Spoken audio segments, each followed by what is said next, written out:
ওরা আপনাদেরকে ভুলিয়ে দিয়েছে ক্ষমতার লোভ দেখিয়ে, ক্ষমতার লোভ দেখিয়ে যে কোনোভাবে দুর্নীতি করে, যে কোনোভাবে ঘুষের লেনদেন করে, মানুষের উপর জুলুম করে টাকা পয়সা খাইতে পারে সুযোগ করে দিছে। সবাইকে মত্ত রেখেছে, খাও, যা মন চাই খাও, জুলুম করো, চাঁদাবাজি করো, সন্ত্রাসী করো, যে যেখান থেকে পারো খাও, ইনকাম করো, কোটি কোটি টাকা কামাও। ও সব ভুলে গেছে, নীতি নৈতিকতা ভুলে গেছে, হালাল হারাম ভুলে গেছে, ইসলাম ভুলে গেছে, মুসলমানিত্ব ভুলে গেছে। ওর ভিতরে ঢুকাই দিয়েছে ক্ষমতার লোভ, পদের লোভ, এরপরে নারী কেলেঙ্কারি দিয়ে নানান ধরনের কাজকর্ম করে তাকে কবজ করে ফেলছে। দিনী ভাইরা আমার, আপনারা সচেতন হন, মা বোন যারা আছেন আপনারা সচেতন হন। আর আমাদের সমস্যা হলো, মানে এই দেশে এই যে আমরা যে কথাগুলো বলি, বিক্ষিপ্ত ভাবে সকল আলেম ওলামারই আমরা আপনাদের সামনে এই কথাগুলো বলি। আমাদের সবচেয়ে বড় সমস্যা হচ্ছে এই দেশে ইসলামপন্থী মানুষগুলো এক হতে পারতেছে না, যার কারণে এই দেশে ইসলামের ক্ষতিটা বেশি হচ্ছে। ইসলামপন্থী মানুষগুলো এক না হওয়ার কারণে এই দেশের ইসলাম মুসলমানরা বেশি ক্ষতিগ্রস্ত হচ্ছে। আজকে দেখেন, আহলে হাদিসের একটা সমাবেশ দিয়ে দেখেন, হাজার হাজার মানুষ চলে যাবে। আপনি চরমনায় পিছিয়ে একটা সমাবেশ দেন, হাজার হাজার মানুষ চলে যাবে। জামাত ইসলামের একটা সমাবেশ দেন, হাজার হাজার মানুষ চলে যাবে। সুন্নি ভাইদের একটা সমাবেশ দেন, হাজার হাজার মানুষ চলে যাবে। তাবলীগের ইজতেমা দেন, হাজার হাজার মানুষ চলে যাবে। লক্ষ লক্ষ মানুষ সবার প্রোগ্রামে সমাবেশে চলে যাচ্ছে। এত মানুষ, কিন্তু আমরা বিক্ষিপ্ত, আমরা এক হতে পারি না, যার কারণে দেশে ইসলাম ক্ষতিগ্রস্ত হচ্ছে, মুসলমানরা ক্ষতিগ্রস্ত হচ্ছে, আমরা এক না হওয়ার কারণে। আমার মন বলে কারণ এখন বাংলাদেশের ক্ষমতাটা, ভালো করে আমার দিকে তাকান, এই দেশে যারাই রাজনীতি করে, আমি কারো পক্ষে বিপক্ষে বলতেছি না, আওয়ামী লীগ বিএনপি বলে বলতেছি না, আমার মন বলতেছে আমাদের দেশের রাজনীতিটা, ক্ষমতাটা এমন একটা প্রেক্ষাপটে চলে যাচ্ছে, আমরা যারাই ক্ষমতায় যেতে চাই কারো না কারো গোলামি মেনে নিয়ে ক্ষমতায় যাওয়া লাগবে, কারো না কারো গোলামি মেনে, আনুগত্য মেনে ক্ষমতায় যেতে হবে। আমাদের স্বাধীনতা বলতে কিছু থাকবে না। আমি যে ইসলাম নিয়ে কাজ করব, মুসলমানিত্ব নিয়ে কাজ করব, ইসলামী চেতনা নিয়ে কাজ করব, এই সুযোগটা সম্ভবত আমাদের হাতে আর থাকবে না। মানুষ দুই ভাগে ভাগ হয়ে যাবে। যারা অনিসলামিক রাজনীতি করে, এদের মধ্য থেকে ন্যূনতম যাদের ভিতরে ইমানি চেতনা আছে, ইসলামী মূল্যবোধ আছে, ওরা হয়তো ওই প্ল্যাটফর্ম ছেড়ে দিয়ে অন্যদিকে চলে যাবে, ইসলামে চলে আসবে।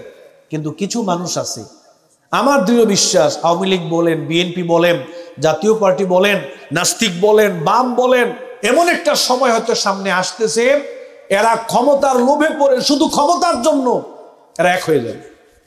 আমার দৃঢ় বিশ্বাস এরা সবাই মিলে একটা দল হবে।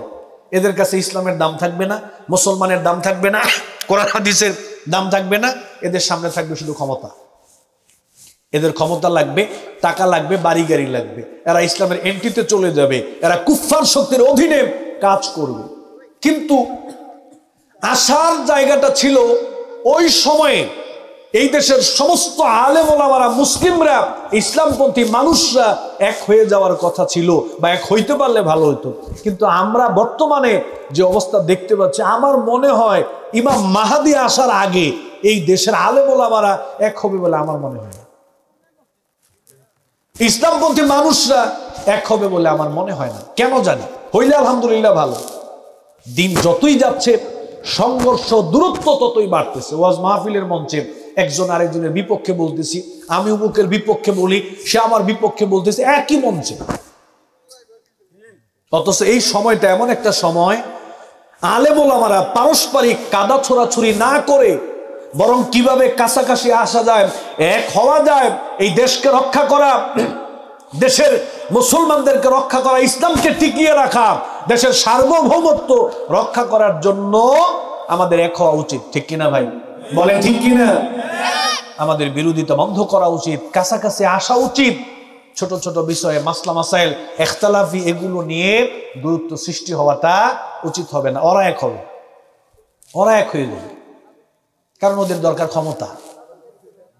এই জন্য এটাও আমাদের ভালো করে বোঝা উচিত, কিভাবে আমরা সবাই আরো কাছাকাছি আসতে পারি, বিদ্বেষ কমাতে পারি, শত্রুতা কমাতে পারি, দূরত্ব কমাতে পারি, এই চেষ্টা ফিকির আমাদেরকে করতে হবে। বিশেষ করে আমরা যাতে ইসলামের সাথে থাকতে পারি, ইসলামের পক্ষে থাকতে পারি, এই চেষ্টা ফিকির করার দরকার আছে না নাই? বলেন দরকার আছে না নাই? অবশ্যই দরকার আছে। আমরা ভালো মানুষের সাথে থাকব, ভালো মানুষের পিছনে হাঁটব, ভালো মানুষকে আমরা সহযোগিতা করব। কোনো অন্যায়কারী, কোনো পাপী, কোনো জুলুমকারীকে আমি সমর্থন করব না, তার সাপোর্টে আমি যাব না, তার সাথে আমি যাব না। আজকে সকালে দেখলাম শেখ আহমদুল্লাহ হাফিজুল্লাহকে একজন প্রশ্ন করেছে যে আমি জানি যে কোনো ব্যক্তি জুলুম করে, কোনো ব্যক্তি পাপী, সে যদি নেতৃত্বের জায়গাটায় বসতে পারে তাহলে তার দ্বারা হয়তো পাপ কাজ প্রতিষ্ঠিত হতে পারে, এই অবস্থায় আমি তাকে সাহায্য সহযোগিতা করতে পারবো কিনা? শেখ আহমদুল্লাহ সাহেব সুন্দর করে উত্তর দিলেন যে না, কোনোভাবে আপনি তাকে সাহায্য সহযোগিতা করতে পারবেন না নেতৃত্বের জায়গায় যাওয়ার জন্য। কারণ আপনি জানেন এই লোকটা নেতৃত্বের আসনে যদি বসে তাইলে সে সমাজে জেনার সয়লাভ ঘটাবে, নেশার সয়লাভ ঘটাবে, ইফটিচিং চালাবে, অন্যায়কারীদেরকে প্রশ্রয় দিবে, ইসলামের বিপক্ষে দাঁড়াবে। আপনি জানেন এই লোকটা যদি নেতৃত্বের জায়গায় বসে তার দ্বারা সমাজে পাপ কাজ প্রতিষ্ঠিত হবে। জানার পরেও যদি কোনো পাপীকে, কোনো জালেমকে আপনি এরকম সহযোগিতা করেন তাহলে আপনিও জালেম, আপনিও গুনাহগার। এই জন্য আমাদেরকে ভালো মানুষের সাথে থাকতে হবে, ভালো মানুষের পিছনে হাঁটতে হবে, ভালো মানুষকে সাহায্য সহযোগিতা করতে হবে। কোনো অন্যায়কারী, কোনো পাপী, কোনো জুলুমকারীর পিছনে যাওয়া, বলেন যাওয়া, সাহায্য করা যাবে না, সহযোগিতা করা যাবে না। আল্লাহ তাআলা আমাদের সবাইকে বুঝার তৌফিক দান করুন, আমরা বলি আমিন।